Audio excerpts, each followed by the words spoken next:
Hello and welcome all. इस lecture में प्रस्तुत है रिमूवल टू। रिमूवल टू को हम रिमूव टू भी कहते हैं। रिमूव टू या रिमूवल टू में क्या किया जाता है, जो ये TOO होता है, इस TOO को रिमूव कर दिया जाता है, हटा दिया जाता है सेंटेंस से। लेकिन रिमूव करने का मतलब कदापि यह नहीं कि सेंटेंस का मीनिंग चेंज कर दिया जाता है। सेंटेंस का मीनिंग इंटैक्ट रहता है, जैसा था वैसा ही रहता है, किंतु टू को हटा दिया जाता है। तो इस तरह से कहा जाए तो रिमूवल टू ट्रांसफॉर्मेशन के अंदर ही आता है। रिमूवल टू में जो यह TOO है, इस TOO का मतलब क्या होता है? इसका हिंदी है आवश्यकता से अधिक। इसकी हिंदी है आवश्यकता से अधिक। ध्यान रखेंगे आप। तो अब हम रिमूवल टू में 4 तरह के स्ट्रक्चर्स को पढ़ेंगे। 4 टाइप्स के स्ट्रक्चर्स हैं, जिसमें स्ट्रक्चर नंबर 4 सबसे आसान है और इसकी बात जब सामने आएगा स्ट्रक्चर 4 तभी कर लेंगे। लेकिन स्ट्रक्चर 1, स्ट्रक्चर 2, स्ट्रक्चर 3 की हम बात अभी से करना शुरू करते हैं। देखिए, पहले स्ट्रक्चर में subject verb to adjective adverb, दूसरे में subject verb to adjective adverb, तीसरे में subject verb to adjective adverb. इतना तीनों में कॉमन है तीनों में ही है। दूसरे में क्या अधिक हो गया है? इन्फिनेटिव बढ़ गया है। इन्फिनेटिव तो जानते हैं आप सब, 2 + V1 इन्फिनेटिव कहते हैं। दूसरे में क्या हुआ है, जो कॉमन वाला पोर्शन है उसके और फिर इन्फिनेटिव के बीच में 4 प्लस नाउन और प्रोनाउन को जोड़ दिया गया है। और यही 3 स्ट्रक्चर हैं जो रिमूवल टू में होते हैं और रिमूवल टू कंप्लीट हो जाता है। तो अगर तीनों स्ट्रक्चर्स को हम ठीक से समझ लें कि इन तीनों स्ट्रक्चर्स पे सेंटेंस होंगे और इनसे टू कैसे रिमूव करते हैं, तो हमारा रिमूवल टू कंप्लीट हो जाएगा। 4th स्ट्रक्चर जैसा कि बतला दिया काफी आसान है, यह भी इसी में आता है। तो शुरू करते हैं। और भी देख लीजिए, आपको हिंदी बतला दिया कि TOO की हिंदी होती है आवश्यकता से अधिक, मतलब एक्सेस का सेंस होता है, एक्सेस का सेंस होता है। और जो TOO है, इसका जो पोजिशनिंग होता है सेंटेंस में, एडजेक्टिव या एडवर्ब के पहले होता है। तीनों ही स्ट्रक्चर्स में देख लीजिए, यहाँ पे 2 है, इधर एडजेक्टिव एडवर्ब है, दूसरे में 2 है, उसके बाद एडजेक्टिव एडवर्ब है, फिर 2 है, एडजेक्टिव एडवर्ब है। तो अब शुरू करते हैं रिमूवल टू का स्ट्रक्चर नंबर 1। स्ट्रक्चर नंबर 1 आपके सामने है, subject verb to adjective adverb. अभी देखिए यहाँ पे फिर से रिमूवल टू में जो भी हम रूल लगाएंगे स्ट्रक्चर्स के लिए, स्ट्रक्चर 1, स्ट्रक्चर 2, स्ट्रक्चर 3 के लिए, तो आप ध्यान से सुन लीजिए कि सब्जेक्ट वर्ब में कहीं कोई बदलाव नहीं करते हैं। जो मेन सेंटेंस में सब्जेक्ट वर्ब होगा, रिमूवल टू के सेंटेंस में भी वही सब्जेक्ट वर्ब होगा, वहां पे कोई बदलाव नहीं करना है। तो ये आधी बात तो हम समझ गए। यहाँ से आगे बढ़ते हैं।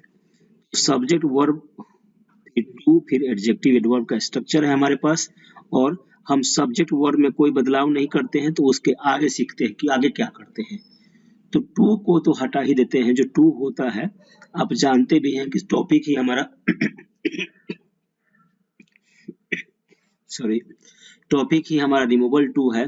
तो इस टू को तो रिमूव करना ही होता है, तो पहला काम हम टू को रिमूव कर देते हैं।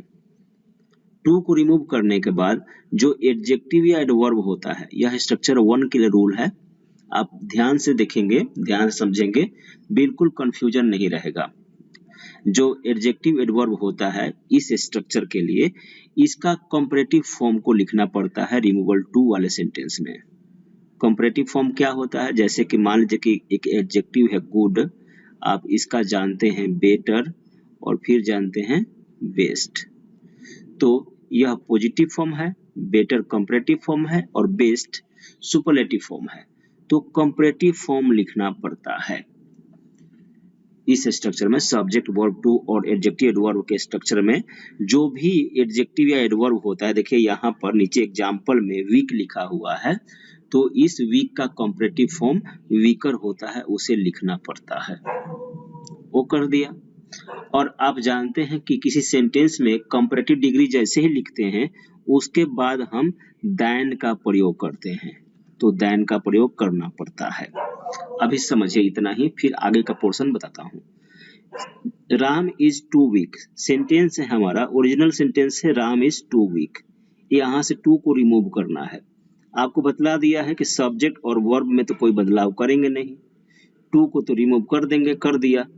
तो टू को रिमूव तो कर देंगे, फिर जो एडजेक्टिव यहाँ पे है वीक, इसका कंपैरेटिव फॉर्म लिखेंगे। तो वीक, वीकर, वीकेस्ट होता है, तो वीकर लिखेंगे कंपैरेटिव फॉर्म, और कंपैरेटिव फॉर्म के बाद देन का प्रयोग कर देंगे। यह कर दिया। अब इसके बाद दो तरीका है, दो तरीका अपनाना पड़ता है। एक तरीका क्या है कि देन लिखने के बाद हम जो सब्जेक्ट है उसका प्रोनाउन लिखेंगे और फिर शुड भी लिखेंगे। अगर प्रेजेंट टेंस रहेगा, सेंटेंस हमारा प्रेजेंट टेंस है, राम इज टू वीक, तो क्या करेंगे, देन लिखने के बाद हम क्या करेंगे, सब्जेक्ट का प्रोनाउन लिखेंगे। राम का प्रोनाउन क्या होता है, ही, और फिर शुड भी लिख देंगे और फुल स्टॉप डाल देंगे। इस तरह का एक तरीका यही है। क्या तरीका है कि देन के बाद सब्जेक्ट का प्रोनाउन लिखते हैं और फिर शुड भी लिख देते हैं, अगर प्रेजेंट टेंस है तो। अगर प्रेजेंट टेंस है तो अगर हम सब्जेक्ट का प्रोनाउन या शुड भी लिखना पसंद नहीं कर रहे हैं तो हम इट इज प्रॉपर लिख देंगे, बस देन के बाद इट इज प्रॉपर, इतना से ही हो जाएगा। और वही अगर पास्ट टेंस रहेगा तो सब्जेक्ट के प्रोनाउन के बाद शुड बी नहीं, शुड हैव लिखना पड़ता है, और इट इज प्रॉपर जहाँ पे इट वाज प्रॉपर लिखना पड़ता है। देखिए एग्जांपल से समझ में आएगा। अभी मैं बनाता हूँ, इट इज टू टाइट, तो आप तो जानते हैं कि इट इज में तो कोई बदलाव होना नहीं है, तो इट इज तो लिख दिया, टू तो हट ही जाना है, तो इसको से बात ही नहीं करेंगे। एडजेक्टिव है टाइट, तो टाइट का होता है टाइटर, कंपैरेटिव फॉर्म लिखना पड़ता है तो टाइटर, और इसके बाद देन लिखना पड़ता है। अब सेंटेंस देखते हैं, यह प्रेजेंट टेंस का है, तो इसलिए प्रेजेंट टेंस का है, तो अगर हम इट इज प्रॉपर का यूज करना चाहें तो बस सिंपली इट इज प्रॉपर लिख देंगे। हमारी मर्जी हम किसी चीज का प्रयोग करें, दो प्रयोग कर सकते हैं, एक नंबर, दो नंबर। प्रेजेंट टेंस के लिए यह होता है और पास्ट टेंस के लिए इधर है। अगर सेंटेंस प्रेजेंट टेंस का है तो इट इज प्रॉपर। दूसरा क्या हो सकता है, इट इज टाइटर, देन तक तो हम एक ही जैसा मूव करेंगे। अब क्या करेंगे, प्रोनाउन प्लस शुड भी का प्रयोग कर सकते हैं। तो यहाँ अगर सब्जेक्ट प्रोनाउन ही होता है तो वही आ जाता है, प्रोनाउन हो गया, और फिर शुड भी यूज कर दीजिए। प्रेजेंट टेंस है तो शुड भी, क्या हो जाएगा, it is tighter than it should be, अच्छा है it is tighter than it is proper. दूसरा सेंटेंस देखिए, दूसरा सेंटेंस भी प्रेजेंट टेंस का ही है, ठीक। तीसरा सेंटेंस भी प्रेजेंट टेंस का मिलेगा, चौथा सेंटेंस पास्ट टेंस का है। तो चौथा सेंटेंस को पहले बना लेते हैं, वापस आते हैं दूसरे पे। क्या करेंगे, आप तो जानते हैं कि सब्जेक्ट और वर्ब में कोई बदलाव नहीं, तो ही रैन। यहाँ पे स्लोली है एडवर्ब, तो स्लोली का कंपैरेटिव फॉर्म हो जाएगा, टू सिलेबल का है तो मोर स्लोली, मोर स्लोली। कंपैरेटिव डिग्री लिखने के बाद हम देन लिखते हैं। अब सेंटेंस है past tense, simple past tense है, तो हम क्या करना है, हम पास्ट वाला या तो प्रोनाउन प्लस शुड हैव लिखिए या इट वाज प्रॉपर लिखिए। तो पहले लिख देते हैं it was proper, it was proper full stop. दूसरा तरीका से क्या हो सकता है, ही रैन मोर स्लोली, स्लोली देन। अभी क्या करेंगे, प्रोनाउन, प्रोनाउन तो है ही, तो यहाँ पे वही आ जाएगा।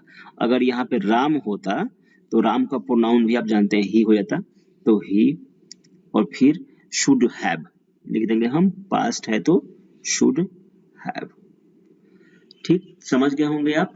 प्रेजेंट रहेगा तो प्रोनाउन प्लस शुड भी, चाहे इट इज प्रॉपर। पास्ट रहेगा तो प्रोनाउन प्लस शुड हैव, चाहे इट वाज प्रॉपर। ये सब कहाँ कब करेंगे, देन के बाद करेंगे, देन तक कॉमन चलेगा सबके लिए। तो अभी दो और सेंटेंस इसको कंप्लीट कर लेते हैं जल्दी से, और भी मिलेगा example. So virus is, virus is में तो चेंज होना नहीं है, आप जानते हैं सब्जेक्ट और वर्ब में चेंज होना नहीं। और हार्मफुल टू सिलेबल का हो गया तो हो जाएगा मोर हार्मफुल, और इसके बाद देन तो आता ही है। अब क्या चाहते हैं, तो प्रेजेंट टेंस ही है तो इट इज प्रॉपर कर दीजिए, इट इज प्रॉपर। अच्छा है, virus is more harmful than तक हो गया, और फिर वायरस का क्या होगा प्रोनाउन, इट होगा। अब इट के बाद शुड भी लिख दीजिए, शुड बी। यहाँ पे प्रोनाउन आपको देखना पड़ता है क्या होगा। दूसरा देखिए, फेसबुक इज टू हार्मफुल, तो क्या करेंगे, फेसबुक इज तो ठीक है, टू हट गया, हार्मफुल भी यहाँ पे टू सिलेबल का, तो मोर हार्मफुल देन। क्या कर सकते हैं, सिंपल प्रेजेंट टेंस है, सॉरी प्रेजेंट टेंस है, ये हो जाएगा इट इज प्रॉपर। चाहे Facebook is more harmful than, कम उतना तक तो रिपीट कर दिया, और फिर क्या करेंगे, इट शुड, फेसबुक का भी प्रोनाउन इट हो जाएगा बी। तो इस तरह से आपने देखा पहला स्ट्रक्चर, जो कि subject plus verb plus too plus adjective या एडवर्ब है, इसका कैसे बनाते हैं। अभी और भी एग्जांपल है, देखिए इसका और भी एग्जांपल है। प्रेजेंट टेंस है तो क्या करेंगे, राम इज, अब आप विकेट, विकेट का होता है मोर विकेट, दुष्ट, विकेट की हिंदी होती है दुष्ट, दान, यहां तक कर दिया, और फिर it is proper, it is proper हमें सोचना ही नहीं, इट इज प्रॉपर लिख देना है। दूसरा फॉर्मूला, दूसरे रूल से हम क्या करेंगे, देन तक आएगा, और राम का प्रोनाउन लिखना पड़ेगा ही, छोटा एच रहेगा, और ही should B, he should B. Next में देखिए क्या हो जाएगा, मीरा इज, ए हट गया, टॉल का टॉलर होता है, देन इट इज प्रॉपर। चाहे इसको रिपीट कर दीजिए देन तक, देन, अब मीरा का होता है शी, और हो जाएगा शुड बी। आगे देखिए, she drives too rightly, present tense यह भी है, तो शुरुआत में तो टू के पहले तो हमें कुछ करना नहीं, जो है वही करना पड़ता है, ड्राइव्स, टू भी हट जाएगा, रैशली के पहले मोर आ जाएगा, मोर रैशली, देन तक हो गया, और फिर क्या करेंगे, इट इज प्रॉपर। जल्दी जल्दी में लिख रहा हूं, आपको समझ में आ रहा होगा। फिर इसके बाद देन तक रिपीट होगा, और फिर शी तो है ही, तो शी ही प्रोनाउन हो जाएगा, और फिर लिखेंगे हम शुड बी। एक और पास्ट टेंस का क्या होगा, शी वॉज प्लेइंग, यहां तक टू के पहले तो कुछ करना नहीं है, बैडली का होता है मोर बैडली, देन हो गया।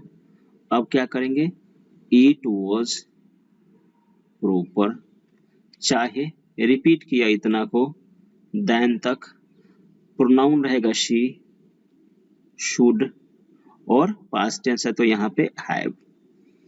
तो एक और है, he is not too foolish, negative वाला है, तो क्या करेंगे, ही इज नॉट, टू का पहले तो कुछ करना ही नहीं है हमें, फुलिश का होता है more foolish, than it is proper, present tense है, फिर और क्या करेंगे, he is not more foolish than, he pronoun है तो ही शुड बी। इस तरह से आपने एक स्ट्रक्चर पढ़ लिया, क्या था, सब्जेक्ट, रिपीट कर रहा हूं क्योंकि बाद में कंफ्यूजन पैदा हो सकता है, सब्जेक्ट वर्ब टू, और फिर एडजेक्टिव है, और चाहे एडवर्ब है ना, अभी मिलेगा subject verb to adjective adverb, तो पहला ही था, अब यहाँ पे एडिशनल जुड़ गया है इन्फिनेटिव। अब क्या करेंगे हम, इन्फिनेटिव जुड़ जाएगा तो इसका रूल अलग है, इसका रूल पहले रूल से इसमें अलग अलग है रूल। देखिए क्या करते हैं, जैसे यहाँ पे सेंटेंस है, Meera is too weak, subject verb to adjective, फिर इन्फिनेटिव हो गया, टू वॉक, इन्फिनेटिव हो गया, और एक्स्ट्रा वर्ड है डेली। एक्स्ट्रा वर्ड कुछ भी हो जाए कोई मतलब नहीं होता, उसको ऐसे ही लिख देते हैं उसी जगह पे। सो हमें मतलब अभी इतना से ही है, Meera is too weak to walk, right. आपको बताया भी कि इन्फिनेटिव क्या होता है, 2 प्लस V1, इन्फिनेटिव होता है तो 2 प्लस V1 है, ये इन्फिनेटिव है। अब कैसे बदलेंगे, तो कहा जा रहा है कि 2 को तो हटाना ही हटाना है, 2 के बदले में 100 लिखेंगे, 2 के जगह पर 100 लिखेंगे, लिख देते हैं। मीरा इज तो आप जानते हैं 2 के पहले जितना कुछ होता है उसमें कोई बदलाव नहीं करते, कोई भी स्ट्रक्चर हो। 2 के बदले में 100 लिखना है, 100 भी लिख दिया। आगे पढ़ते हैं, that is written after adjective adverb, और इसके बाद क्या करते हैं, जो एडजेक्टिव एडवर्ब होता है उसे भी लिख देते हैं। 2 की जगह पर 100 लिख दिया, एडजेक्टिव एडवर्ब जो है उसे लिख दिया। आप ध्यान दीजिए, जो अभी हमने पढ़ा था पिछला स्ट्रक्चर, सब्जेक्ट वर्ब प्लस 2, मैं बार बार बताऊंगा ताकि आपका कंफ्यूजन दूर ही रहे। इसमें क्या किया था हमने, जो एडजेक्टिव एडवर्ब था इसका कॉम्परेटिव फॉर्म लिखा था, इन्फिनेटिव वाला नहीं स्ट्रक्चर है, पहले वाला है। लेकिन यहाँ पे कुछ नहीं करेंगे, उसको उसी फॉर्म में लिख देंगे, केवल 2 की जगह पे हम 100 का बदलाव करेंगे, कर दिया। लेकिन अब इसके बाद क्या करेंगे कि जैसे ही एडजेक्टिव एडवर्ब लिख लेंगे तो हम दैट का प्रयोग करेंगे, हर जगह दैट का प्रयोग करना है। क्या किया आपने, इतना दूर तक मीरा इज 2 वीक तक क्या किया, मीरा इज 100 वीक। अब 2 वर्क का काम करने से पहले हम दैट लगा देंगे, दैट लगाएंगे और जो सब्जेक्ट है उसका प्रोनाउन लिखेंगे, तो शी हो जाएगा, मीरा का शी होता है। अब टेंस के अनुसार प्रोनाउन के बाद कैन नॉट चाहे कुड नॉट का प्रयोग करेंगे, कैन नॉट चाहे कुड नॉट, प्रेजेंट टेंस होगा तो कैन नॉट और पास्ट टेंस होगा तो कुड नॉट। देख लीजिए, कैन नॉट या कुड नॉट का प्रयोग करते हैं टेंस के बेस पे, और कर दिया कैन नॉट या कुड नॉट का प्रयोग। और उसके बाद जो इन्फिनिटिव वाला है टू वॉक, इधर से टू हटाकर केवल वॉक लिख देते हैं, विदाउट इन्फिनिटिव लिख देते हैं, जो एक्स्ट्रा वर्ड है उसे वैसे का वैसे लिख देते हैं। समझाते हैं आपको, यहाँ पर क्या करेंगे, राम इज, इसमें तो आप जानते हैं बदलाव किसी भी स्ट्रक्चर में नहीं होता है, तो राम इज, 2 के बदला में 100 होता है। फिर कहा कि जो एडजेक्टिव या एडवर्ब है उसे भी हम वैसे ही लिख देते हैं। अब जैसे ही लिख देंगे आप इसके बाद लिखेंगे दैट का प्रयोग करेंगे, आप दैट का प्रयोग करेंगे। अब दैट का प्रयोग करते ही जो सब्जेक्ट है इसका प्रोनाउन लिखिए ही। अब देखिए ही प्रेजेंट, फिर Ram is 2 weak to run, present tense है तो यहाँ पे कांट कर दीजिए, कांट, ही कांट, और जो वर्ब है इसका उस वर्ब को खाली लिख दीजिए रन, इतना ही करना है।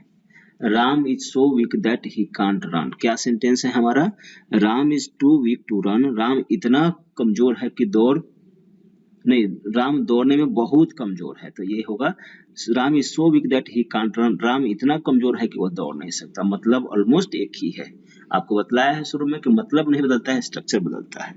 सेंटेंस दूसरा देखिए, Reema is too proud to beg, तो आप जानते हैं रीमा इज तो ठीक है, रीमा इज रहेगा, 2 के जगह पे 100 होगा, प्राउड के जगह पे प्राउड ही रहेगा, यहाँ पे कोई बदलाव नहीं। और प्राउड के बाद हमें दैट लिखना पड़ता है और फिर प्रोनाउन लिखना है। रीमा का प्रोनाउन क्या होगा, ही, शी। टेंस देखिए, रीमा इज है प्रेजेंट टेंस, तो शी के बाद कांट हो गया, और जो मेन वर्ब है इसे लिख दीजिए बेग मतलब भीख मांगना।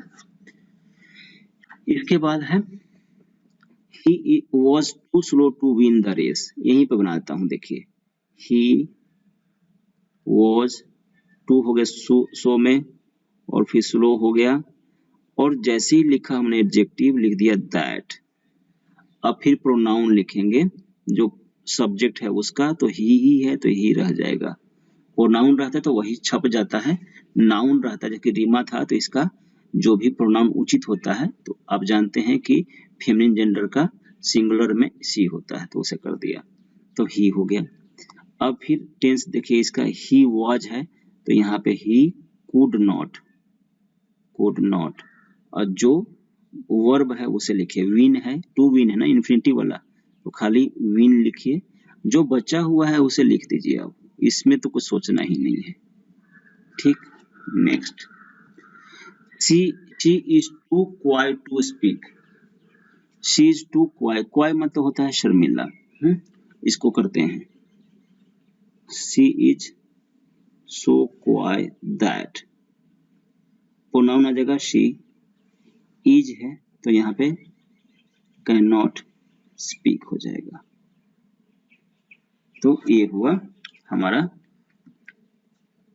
और भी है, the news is too good to be true, क्या होगा, the news is so good, good that, it pronoun आएगा, इट, फिर इज है तो कैन नॉट, बी वर्ब है मेन, तो बी, टू एक्स्ट्रा वर्ड है तो टू हो गया ऐसे ही। ठीक, देखिए आगे, राम इज सो प्राउड, अगर आपको कुछ पूछना हो तो कमेंट से पूछ सकते हैं, मैं रिप्लाई कर दूंगा आपके कमेंट का। राम इज सो प्राउड, और फिर दैट लगाते हैं, और फिर राम का प्रोनाउन आप जानते हैं ही होता है, और फिर यहाँ इज है मतलब प्रेजेंट टेंस है तो कैन नॉट हो जाएगा, कैन नॉट, वर्ब है लर्न, लर्न, फिर है I was too busy to go out, तो क्या होगा, I was so busy that, I ही प्रोनाउन रहेगा, प्रोनाउन अगर है सब्जेक्ट है तो आई, वॉज है तो फिर पास्ट टेंस हो गया है तो कुड नॉट हो जाएगा, गो हो जाएगा मेन, आउट एक्स्ट्रा वर्ड है आउट रहेगा ऐसे ही। लास्ट सेंटेंस होगा इसी का, he is so honest that, pronoun आ जाएगा ही, इज है तो कैन नॉट हो जाएगा प्रेजेंट टेंस है, और टेक हो जाएगा वर्ब, और ब्राइब, ब्राइब मतलब घूस।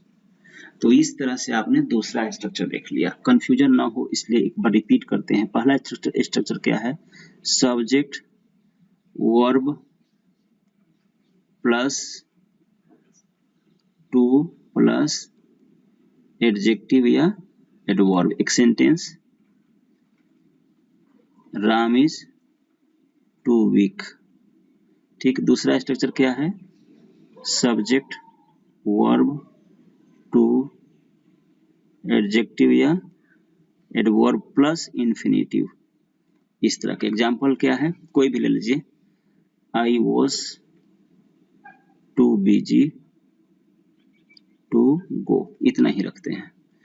क्या किया हमने पहले, इसमें क्या किया है, राम इज, इसका कॉम्परेटिव फॉर्म लिखा था वीकर, और कॉम्परेटिव फॉर्म के बाद दैन आता है, देखिए यहाँ पे हम दैट का प्रयोग कर रहे हैं, इधर दैन आता है, than, Ram is weaker than, फिर क्या किया, इट इज प्रॉपर, अच्छा है, Ram is weaker than he should be. ठीक, याद आ गया होगा आपको। इसका क्या किया है, I was too busy to go, क्या होगा, I was so busy that, pronoun I, और वॉज है तो कुड नॉट गो, दोनों ध्यान रहेगा। तीसरा स्ट्रक्चर बताया था आपको, subject verb to adjective adverb तो कॉमन है, इन्फिनिटिव और इन कॉमन चीजों के बीच में आ गया है फॉर प्लस दिस। दूसरे स्ट्रक्चर जैसा ही है, कुछ खास नहीं करना है इसमें। उधर प्रोनाउन ढूंढते थे ना, यहाँ पे प्रोनाउन हमारे सामने ही रहेगा, यही ये जो दिख रहा है, देखिए समझते हैं इसको। पहले सेंटेंस समझिए, it is too cold, subject verb too cold adjective, for us, for रहेगा हर जगह, देख लीजिए स्ट्रक्चर में क्या है, फॉर है, कोई और प्रोनाउन प्रेपोजिशन नहीं रहेगा, फॉर ही रहेगा, तो फॉर, और यहाँ पे अस इधर प्रोनाउन है, इधर कोई नाम भी हो सकता है, राम भी हो सकता है, श्याम भी हो सकता है। उसके बाद क्या होगा, इन्फिनिटिव रहेगा, देखिए फॉर के बाद ऊपर स्ट्रक्चर में, फॉर के बाद नाउन या प्रोनाउन, फिर इन्फिनिटिव, इन्फिनिटिव रखे। ये आउट तो एक्स्ट्रा चीज है, एक्स्ट्रा को हम एक्स्ट्रा लिख देंगे ऐसे बिना सोचे समझे। कैसे क्या करते हैं, दूसरा में क्या किया था हमने, तीनों में तो हमने इट इज तो ठीक है, सब टू के पहले वाला पोर्शन तो ऐसे ही आता है।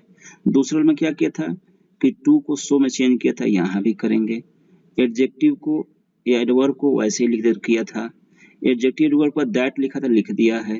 प्रोनाउन ढूंढ रहे थे, प्रोनाउन क्या होगा, इधर रहेगा जो नाउन या प्रोनाउन रहेगा ना, उस पे ध्यान देना है हमें। यहाँ पे इतना ही चेंज है। इधर यहाँ पे जो प्रोनाउन रहेगा ना सेंटेंस में, यह रहेगा ऑब्जेक्टिव केस में, कर्म कारक में, ऑब्जेक्टिव केस। उस प्रोनाउन को हमें नोमिनेटिव केस में चेंज करना पड़ेगा। जैसे कि आप जानते हैं कि वी है नोमिनेटिव तो अस है ऑब्जेक्टिव, आई है नोमिनेटिव तो मी है ऑब्जेक्टिव, यू है नोमिनेटिव तो इसका यू ही है ऑब्जेक्टिव, अगर ही है नोमिनेटिव तो हिम है ऑब्जेक्टिव, शी है नोमिनेटिव तो हर है ऑब्जेक्टिव। इस तरह से ईट का ईट ही होता है। तो हमें जो भी रहेगा इधर मेन सेंटेंस में जो केस रहेगा, अगर प्रोनाउन है तो ऑब्जेक्टिव में रहेगा, उसे सब्जेक्टिव में कर देंगे। सब्जेक्टिव या नॉमिनेटिव एक ही होता है, तो अस का वी कर देंगे। और फिर हम कैन नॉट कुड नॉट लगाते थे दूसरे स्ट्रक्चर में, यहाँ भी लगाएंगे कैन नॉट कुड नॉट। और फिर जो इन्फिनेटिव के साथ जो वर्ब था, खाली विदाउट इन्फिनेटिव वो वर्ब लग जाएगा, जो एक्स्ट्रा है एक्स्ट्रा लिखा जाएगा। इतना ही करना है इसमें। देखिए जरा example, this sum is too difficult for me to do. देखिए दिस सम इज, टू किसमें बदलेगा, दूसरे स्ट्रक्चर के अनुसार भी और तीसरे के साथ अनुसार भी। सो में डिफिकल्ट है, डिफिकल्ट ऐसे ही दूसरे में भी ऐसा ही होता था, तीसरे में भी ऐसा ही हो रहा है। हो गया। और फॉर है तो फॉर रखेंगे, डिफिकल्ट नहीं, डिफिकल्ट दैट, फॉर हट जाता है, फॉर को हम नहीं लिखते हैं, फॉर को हटा देते हैं। मैं बताया नहीं इसलिए यहाँ पे दिक्कत हुई है। फॉर को हम हटा देंगे। अब क्या है, जो यहाँ पे प्रोनाउन है वो आ जाएगा नॉमिनेटिव केस में, आई। अब टेंस देखिए, दिस सम इज तो प्रेजेंट टेंस है तो कैन नॉट, पास्ट होता तो कुड नॉट, दूसरे स्ट्रक्चर के अनुसार ही I can not. To do है इन्फिनेटिव तो खाली इसका बेयर इन्फिनेटिव मतलब विदाउट टू वाला डू हो जाएगा, और कुछ नहीं है, फुल स्टॉप। सेकंड देखिए, दिस बैग इज, टू आ जाएगा सो में, हेवी और फिर दैट, फोर हट गया, दैट हो गया। ठीक है। अब राम है, राम की जगह पे प्रोनाउन डालना पड़ेगा। राम की जगह पे नहीं नहीं नहीं नहीं, अगर प्रोनाउन है तो उसका केस बदलते हैं, लेकिन नाउन है तो उसको लिख देते हैं। अगर प्रोनाउन है तो उसका केस बदलते हैं, नाउन है तो उसे हम लिख देते हैं। ये ध्यान रखना है हमें। तो यहाँ पे नाउन है तो इसे हम लिख देंगे राम। अब टेंस देखिए, इज है तो कैन नॉट, टू लिफ्ट है तो यहाँ पे हो जाएगा लिफ्ट। बस इतना ही। आगे देखिए, द स्काई इज, यहाँ पे तो आप जानते हैं कि टू के पहले तक तो कुछ दिक्कत ही नहीं है। टू आ जाएगा सो में, हाई का हाई ही हो जाएगा, फोर हट जाएगा, आ जाएगा दैट। ऑल है तो ऑल ही रहेगा यहाँ पे, ऑल। स्काई इज है मतलब present tense, all can not, touch हो जाएगा, touch. The sky is too high for us, for all to touch. The sky is so high that all cannot touch. फिर है he is so great, हट जाएगा, that हर का होता है सी, is है तो फिर कैन नॉट हो जाएगा, और फिर केवल अप्रोच हो जाएगा, अप्रोच मतलब पहुंच। ठीक। तो इस तरह से हमने दूसरा स्ट्रक्चर भी देख लिया, तीसरा स्ट्रक्चर भी देख लिया। देखिए एक बार रिवीजन कर लेते हैं तीनों स्ट्रक्चर का, ताकि कंफ्यूजन किसी तरह का हो तो दूर हो जाए।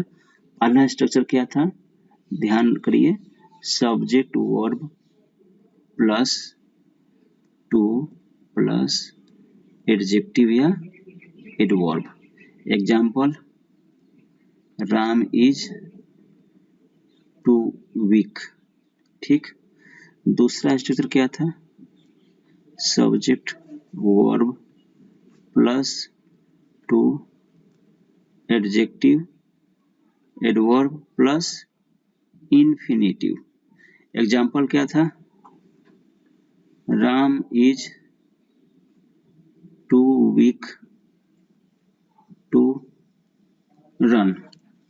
तीसरा हमारे सामने है subject verb to adjective adverb फिर फॉर फिर नाउन चाहे प्रोनाउन प्लस इन्फिनेटिव। क्या है, Ram is too weak for us to win, ठीक है। टू रन कर दीजिए, रन यूज किया है, टू रन। पहले स्ट्रक्चर कैसे चेंज किया हमने, राम इज वीकर देन, है ना, कंपेटिव फॉर्म लगा देन लगा दिया और फिर इट इज प्रॉपर लिख दिया, इट इज प्रॉपर। चाहे दूसरा Ram is weaker then pronoun Ram का ही और फिर शुड भी डाल दिया, अगर पास्ट होता तो शुड हैव डाल देते, ठीक। दूसरे स्ट्रक्चर में Ram is too weak to run, तो क्या होगा, राम इज टू हो जाएगा so weak that he can't run. तीसरे में क्या किया, Ram is too weak for us to run, तो क्या होगा, Ram is so weak that we, meaning छोड़ दीजिए, गलत हो गया है मीनिंग, वी फिर हो जाएगा कांट रन, ठीक। तो इस तरह से तीनों स्ट्रक्चर को आपने देख लिया, कंफ्यूजन हुआ होगा, दूर हो गया होगा। अभी फोर्थ स्ट्रक्चर देखिए। फोर्थ स्ट्रक्चर में टू का जो पोजीशन होता है वह मेनली नाउन या प्रोनाउन के बाद होता है, और यहाँ पर इस टू का मीनिंग आवश्यकता से अधिक नहीं है, इस टू की मीनिंग होती है भी। अब रिमूव करना होता है सेंटेंस से, तो इस टू के जगह पे आप सिंपल अल्सो लिख दीजिए, जिधर है वहीं पे अल्सो लिख दीजिए, रिमूव हो गया, मीनिंग भी वही रहा। ये ध्यान रखना है। एक ध्यान क्या रखना है कि यह टू अगर सेंटेंस के बीच में होता है तो इसके पहले भी और इसके बाद में भी कमा होता है, और सेंटेंस के अंत में होता है तो इसके पहले कमा होता है। लेकिन ऑल्सो लिखते हैं तो ऑल्सो के न पहले न कहीं कमा नहीं होता है, सिंपल ऑल्सो रहता है। जैसे कि यहाँ देखिए, राम टू हैज मनी, तो बस राम ऑल्सो, कमा वगैरह हटा दिया, हैज मनी। ये भी ध्यान दीजिए कि मॉडर्न इंग्लिश ग्रामर में टू वाला अधिक प्रचलित है, ऑल्सो की जगह पे टू वाला अधिक प्रचलित है, इसे रिमूव टू इसका सिखाया जाता नहीं है, लेकिन आप टू की जगह पे ऑल्सो का प्रयोग ऐसे करेंगे। देखिए एक और स्लाइड है, फटाफट दिखा देता हूँ। यहाँ पे टू है, मेरा टू, बस यहाँ पे मेरा ऑल्सो कर दीजिएगा और फिर कमा वगैरह हटा दीजिएगा, एक ही मीनिंग है, मेरा also is very good girl, ठीक है। He is running a race, तो he is running a race, और टू की जगह पे यहाँ पे कमा हट जाएगा, ऑल्सो हो जाएगा, he is running a race also. wheat is grown in India too, तो wheat is grown in India also, कमा हट जाएगा, बताया, कमा वगैरह हटा देते हैं, सिंपल रखते हैं। he too makes tea, तो क्या हो जाएगा, he also makes tea, ये है। तो इस तरह से आपने चार स्ट्रक्चर पढ़ा रिमूवल टू का, चार स्ट्रक्चर समझाने के मैंने कोशिश की। क्या क्या था, subject verb to adjective adverb, subject verb to adjective adverb plus infinitive, फिर इसके इन्फिनिटिव के बीच में फॉर नाउन प्रोनाउन, और लास्ट में ये वाला। रिमूव टू का एक कंप्लीट लेक्चर है, किसी भी एग्जाम में इतना में से प्रश्न आना चाहिए होता है। Thank you very much.